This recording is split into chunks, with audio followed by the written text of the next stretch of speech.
کہ ہم کو بانٹنے میں کامیاب ہو جائیں، تقسیم کرنے میں کامیاب ہو جائیں، ایک دوسرے کے خلاف شکوک شبہات پیدا کرنے میں کامیاب ہو جائیں۔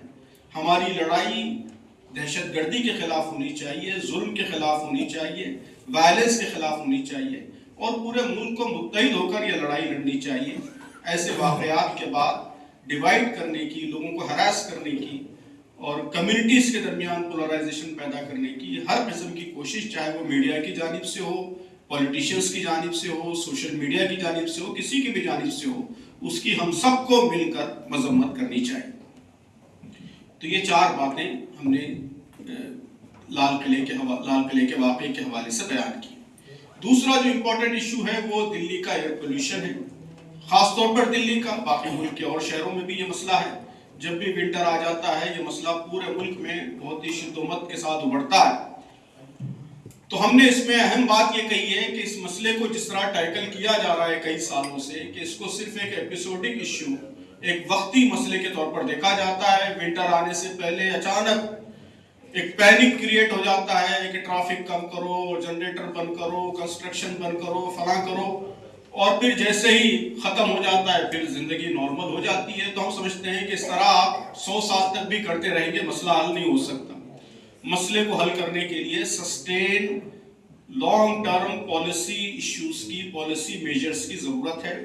پولوشن پر کنٹرول کے لیے سخت اقدامات کی ضرورت ہے۔ کیا اقدامات ہونے چاہیے اس کی ایک لسٹ بھی ہم نے یہاں پہ بیان کی ہے۔ آپ جانتے ہیں کہ کہا جا رہا ہے کہ بڑا جو کنٹریبیوشن ہے دلی کے پولوشن میں 40% کنٹریبیوشن وہ ڈسٹ کا ہے۔ ڈسٹ ہے نا، ڈسٹ کو کنٹرول کرنے کے لیے جو ہونا چاہیے، گاربیج ڈسپوزل کے لیے جو سسٹم ہونا چاہیے، کارپوریشنز کو جس طرح ایکٹیولی کام کرنا چاہیے، روزانہ سڑکوں کی جس طرح صفائی ہونی چاہیے، اور سیوک فیسلٹیز جس طرح بڑھائی جانی چاہیے، اس پر توجہ کی ضرورت ہے۔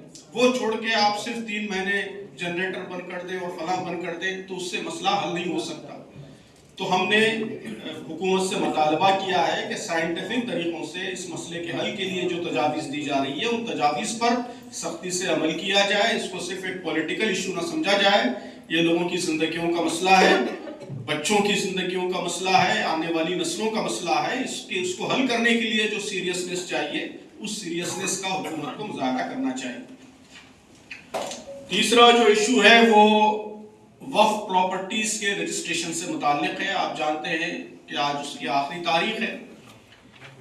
تو پہلی بات تو یہ ہے کہ وقف ایکٹ میں جو امینڈمنٹس ہوئے اور یہ امید پورٹل پر دوبارہ آلریڈی رجسٹرڈ پراپرٹیز کو دوبارہ رجسٹر کرنے پہ پورے ملک کو جو